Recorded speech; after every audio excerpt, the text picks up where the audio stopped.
In a city built on fame, fortune, and fragile secrets, one woman shattered the silence, sending shockwaves through the world of hip-hop. When everyone thought the storm had passed, Tiny Harris returned with a vengeance. She dropped a video no one saw coming, a single upload, a single click, and the carefully constructed world of Atlanta's hip-hop royalty began to crumble.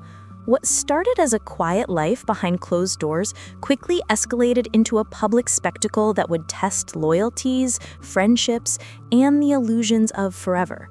The clip allegedly showing T and Shekinah Anderson together didn't just break the internet, it broke hearts, dismantled trust, and exposed the fragility of what people thought could never fall apart. Within hours, social feeds erupted. Hashtags ignited. Fans, friends, and even casual observers were torn between outrage and disbelief, wondering whether this was the calculated revenge of a woman scorned or the honest confession of someone who had carried too many secrets for too long. Because in the harsh glare of the spotlight, truth is never whispered. It is weaponized. They called her Mrs. Paris, the heartbeat of Atlanta's most famous couple.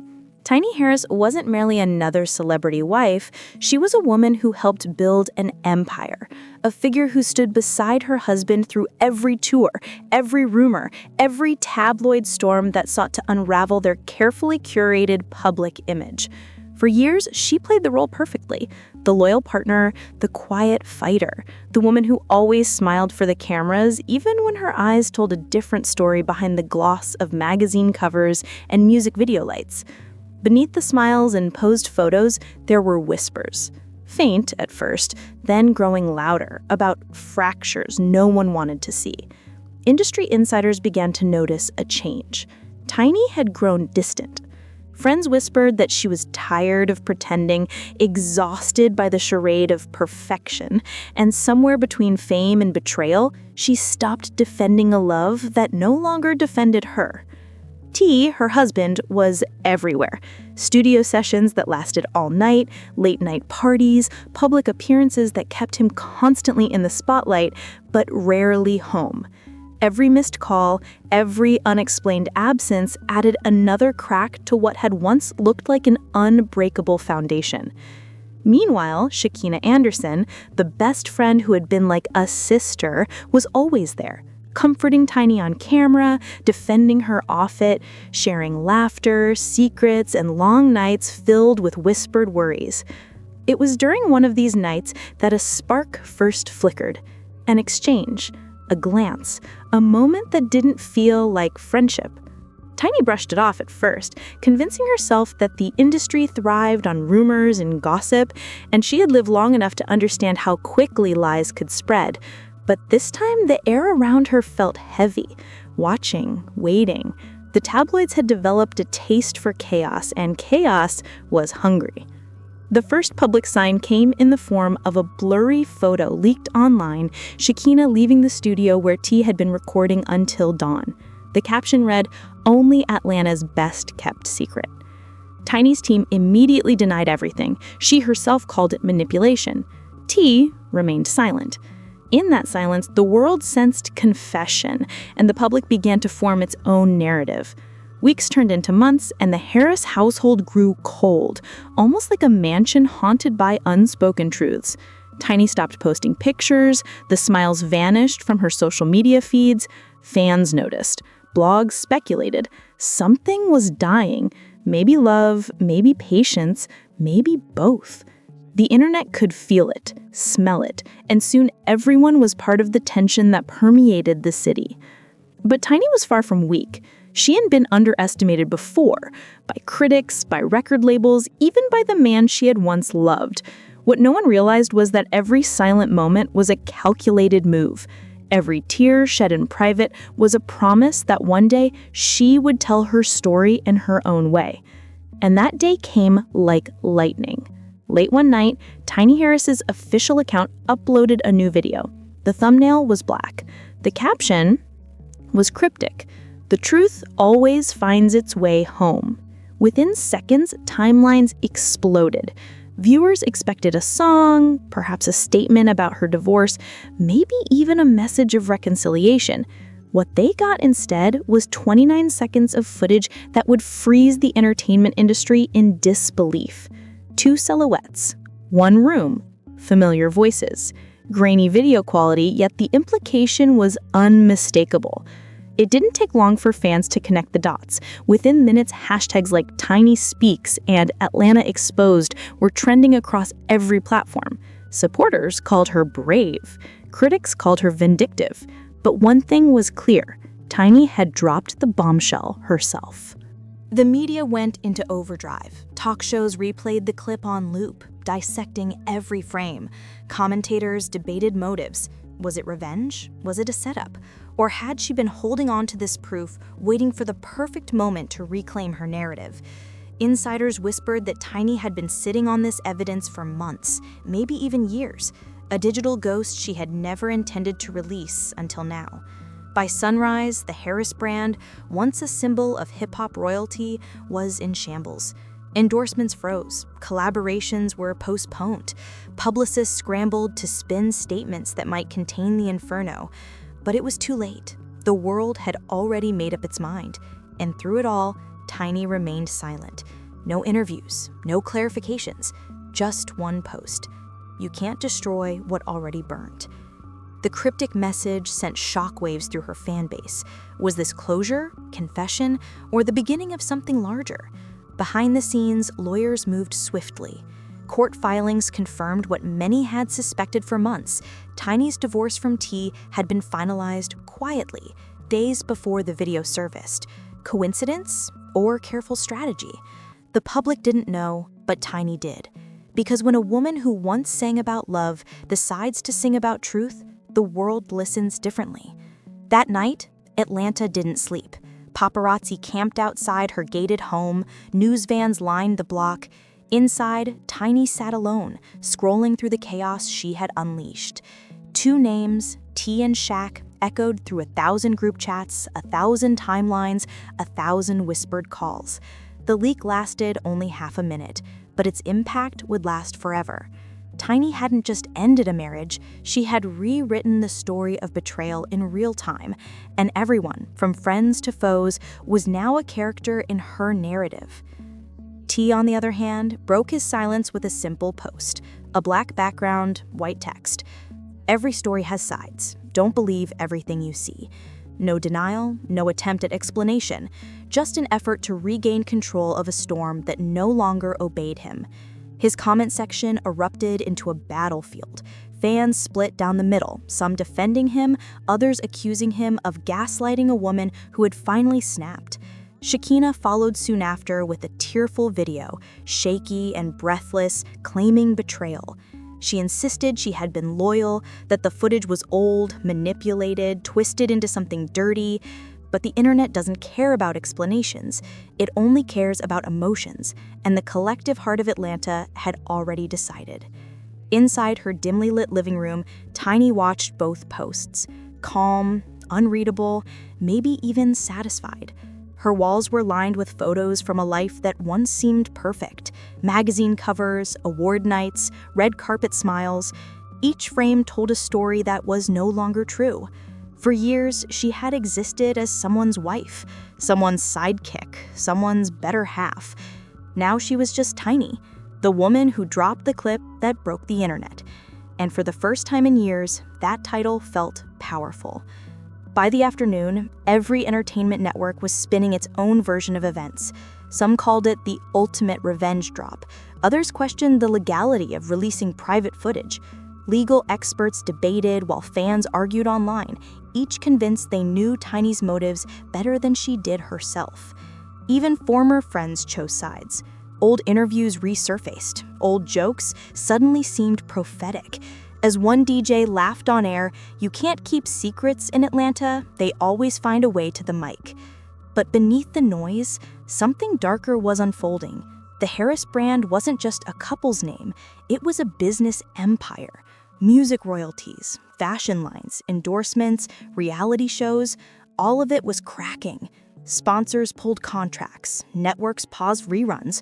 One producer leaked that they were reevaluating future collaborations with T. Tiny had anticipated this. She had calculated the fallout like a chess move, one that might cost her reputation but would free her soul. Every loss, every setback was part of her liberation. Late that night, she scrolled through old texts with Shekinah. Laughter, secrets, sisterhood. She paused on one message. "No matter what, we got each other." The irony stung like salt. There was a time when Shekinah's loyalty felt unshakable, when she could walk into Tiny's house without knocking. But fame corrodes friendship faster than fire. When rumors started, Tiny begged her to be honest. The silence that followed was louder than any confession. Perhaps that silence was what drove Tiny to hit upload. Not revenge, not spite, just exhaustion. Across town, T sat in a dimly lit studio, staring at the console. For years, the studio had been his sanctuary, a place where he could turn chaos into rhythm. But that night, every beat sounded hollow. The phone kept ringing. Managers, lawyers, PR teams. "We can fix this," one insisted. "Call it a misunderstanding." But he knew better. You can't fix what the world already believes. In the eyes of millions, he was no longer just a man who cheated.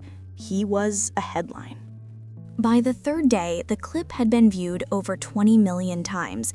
It became more than gossip. It became a cultural event. Think pieces appeared overnight. Essays about betrayal, feminism, power, revenge. Some praised Tiny as a symbol of resilience. Others called her reckless. But every article began with her name. For a woman who had spent decades being introduced as T's wife, that alone was poetic. She didn't read most of it. She spent her nights in silence, scrolling through comments until she stopped at one that read, "Sometimes the only way to heal is to break everything first." She stared at it for a long time. Then she smiled. Days turned into weeks, but the echo of that 29-second clip refused to fade. Atlanta hummed with tension. Barbershops, salons, late-night radio call-ins, everyone had an opinion. Every opinion carried its own truth. Tiny had become a ghost and a goddess at once, admired and feared in equal measure. Inside her home, chaos had settled into a strange kind of quiet. The reporters were gone. The cameras no longer flashed outside her gates. Only shadows remained. Tiny spent her mornings writing. Not songs, not statements, but memories. Truths too fragile for the internet. She wrote about the first time T called her queen, about the laughter that once filled their home, about the first moment she realized that love could also be a weapon. Every word she wrote felt like reclaiming something stolen. Her lawyer called one afternoon with updates. The divorce papers were finalized, settlements signed, accounts divided. "It's all over," he said softly, but Tiny didn't reply. How do you call something over when the world still replays your heartbreak in high definition? Meanwhile, online theories multiplied. Some claimed Tiny had leaked the clip as part of a secret documentary deal. Others suggested Shekinah might sue. A few even speculated the footage wasn't real at all, that it was a deep fake or a revenge hoax. Truth had become elastic, stretching to fit whatever narrative people wanted to believe. Then came an unexpected interview. Not from Tiny, not from T, but from a former producer who had worked closely with both. Sitting in a dimly lit studio, he hinted that what the public had seen was just the tip of the iceberg. He spoke of long-buried feuds, secret recordings, and backroom deals. If the world knew half of what went down, he said, they'd realize that clip wasn't the betrayal, it was the consequence. The internet exploded again. Every post dragged Tiny's name back into the storm. Friends urged her to speak, but she remained silent. Instead, she posted a single photo of a burning candle in a dark room, captioned, "Sometimes silence screams louder than truth." T finally appeared, not in an interview, not in a statement, but on stage. Mid-set, the crowd chanting his name, he paused. "Y'all think you know the story? You don't know half of it." Then he launched into a new song, raw, furious, confessional. Fans cried, blogs dissected every line. Tiny didn't comment. Later, alone, she listened. She smiled, not from joy, but understanding. Even anger could be a form of closure. By the end of the month, the chaos had burned itself out. The clip remained online, but its shock had dulled into legend. Tabloids moved on to fresher scandals. Atlanta's skyline glittered again, pretending nothing had ever happened. But for those who had lived it, nothing felt the same. Tiny began planning a new project, not an album, but a documentary told in her own voice. Not about the industry, but about survival, about what it costs to tell the truth when the world profits from your pain. She didn't seek revenge anymore, she sought reflection. She wanted to own her story before anyone else could rewrite it. One evening, as the sun dipped behind the skyline, she stepped outside for the first time in weeks. The air smelled of rain and jasmine. Neighbors waved cautiously, unsure whether to comfort or congratulate her. Tiny waved softly, closing a chapter, leaving the past behind. Her phone buzzed with a new message from an unknown number. 3 words: "We're not done." She stared at it, then locked her phone without replying. However, the video wasn't the problem. The video itself wasn't the issue. What set off the storm was the way it found its way onto social media. If it had been sent privately, if it had remained a conversation behind closed doors, the fallout could have been contained. Tiny and I might have had a single conversation about it, a fleeting moment of hurt and reconciliation, and it would have been over. But that wasn't the case. Instead, the timeline detonated, and Atlanta went from quiet to chaotic in a heartbeat. A late-night hotel clip emerged online, and in seconds, the Harris family's world flipped upside down.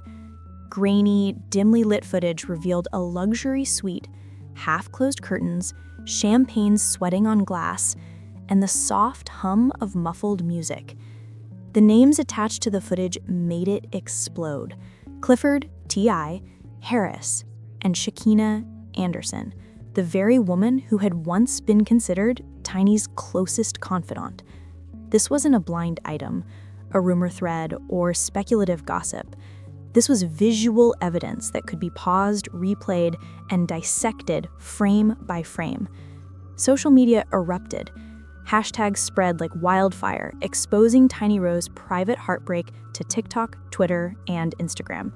Fans and content creators alike dissected every move, every glance, every word Tiny had ever spoken about loyalty, family, and trust.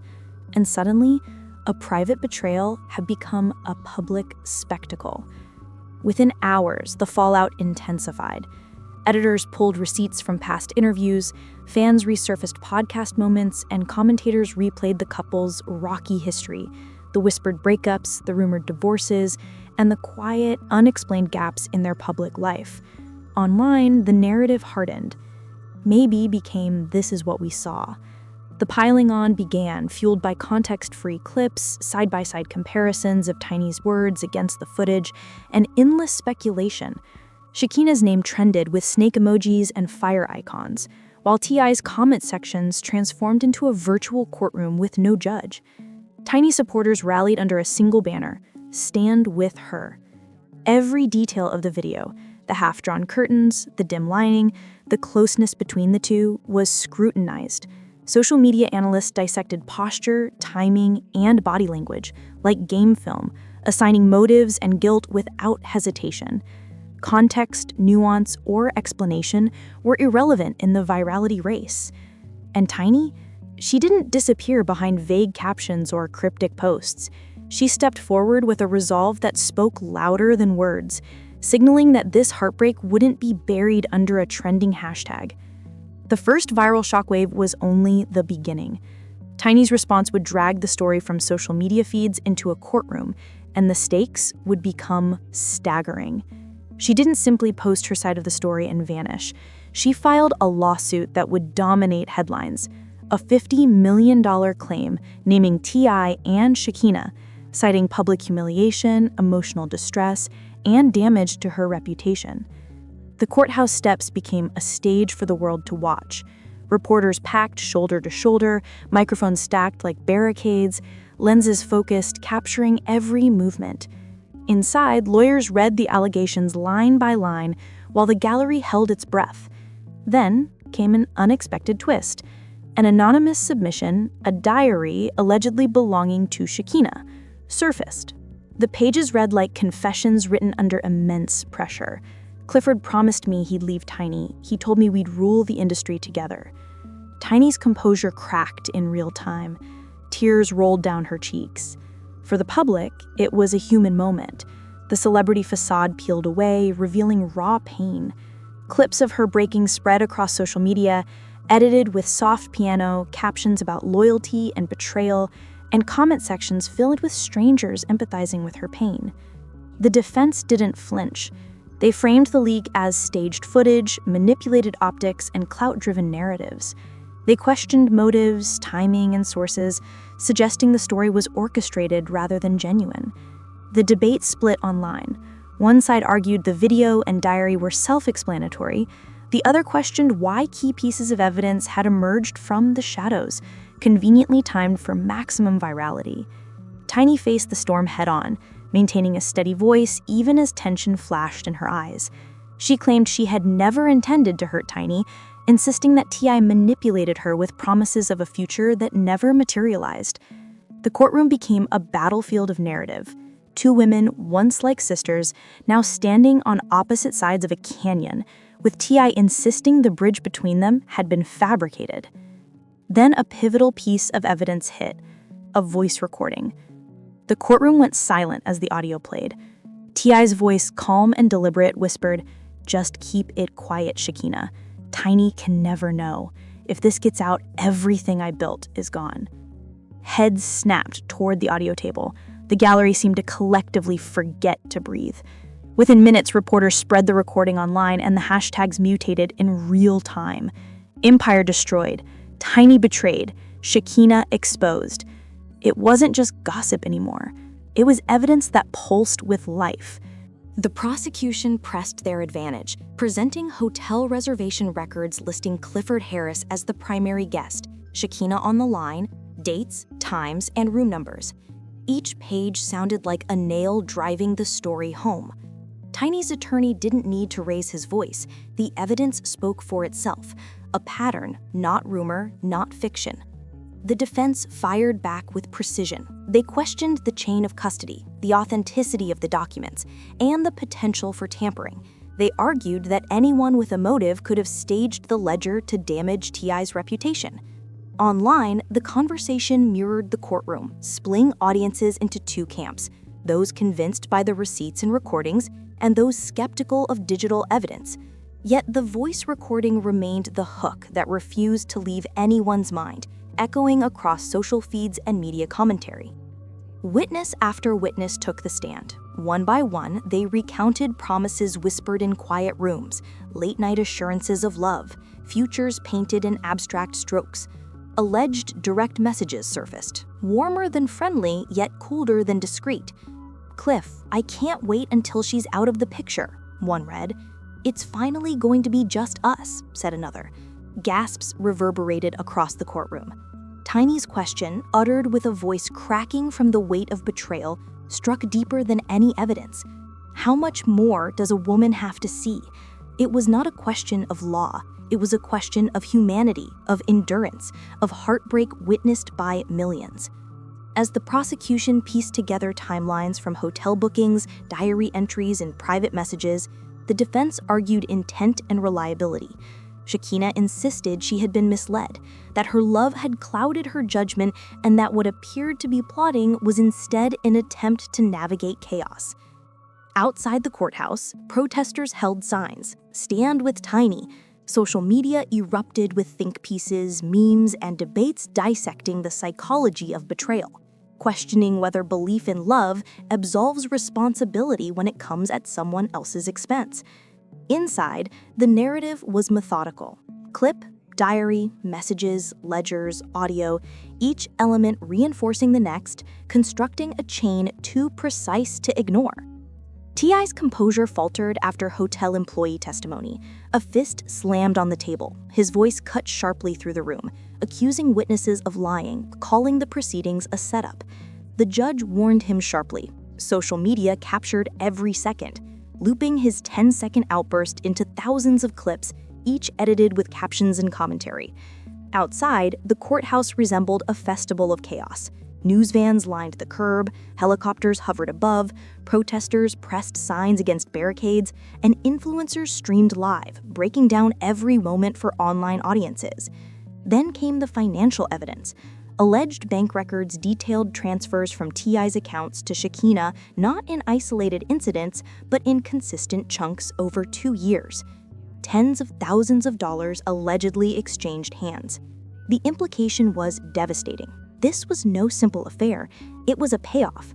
The jury leaned in. The gallery went silent. Tiny's jaw tightened. Shekinah defended herself. It wasn't about money. I loved him. Online, audiences split. Some called it a performance of the lifetime. Others argued love often travels hand in hand with poor decisions. But the numbers didn't lie, and they spoke louder than any social media caption could. Tiny didn't try to appear invincible. She stood at the microphones, her eyes telling the story before her voice did. She reminded the world that this wasn't just about a clip, a diary, or a ledger. It was about a home shattered, a mother protecting her family while the world watched. Her words went viral almost instantly, paired with images of her walking past flashing cameras, hands clasped by her daughters, a face mapped with hurt and resilience. The industry reacted. Tours began canceling, endorsements quietly disappeared, and the cultural conversation boiled over. T.I.'s once impenetrable legacy began to crumble, his career facing scrutiny like never before. The defense questioned the authenticity of the leaked bank records, stressing the ease of digital manipulation and arguing the entire affair could be a smear campaign. The prosecution expanded the lens, highlighting timestamps and textual patterns, creating a puzzle that didn't fit coincidence. Every leak, every piece of evidence repeated the same rhythm: exposure, scrutiny, consequence. Tiny, while visibly broken, emerged as a figure of resilience. She reminded the world she didn't orchestrate leaks, diaries, or media coverage. She had loved, she had been deceived, and she had paid the price in public. The world might not be done, but she was. She had said what needed to be said, not through interviews, hashtags, or statements, but in the silence that followed the noise.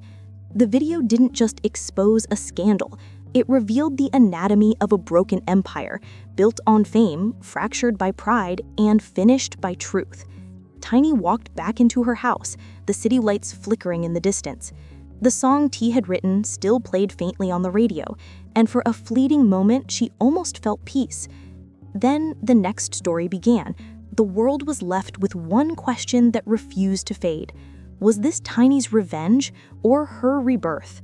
The dust had settled, but the silence felt heavier than ever. The video, the tears, the betrayals, they were no longer just headlines. They had become history. A story of a woman who lost everything and, through the chaos, found herself again in the ashes. Some call it scandal, others call it strength. Whichever side you choose, one thing is certain: Tiny changed the rules. She reminded the world that silence is not weakness, that truth, no matter how messy, is power, and that even in a city built on secrets, one voice can still shake the ground.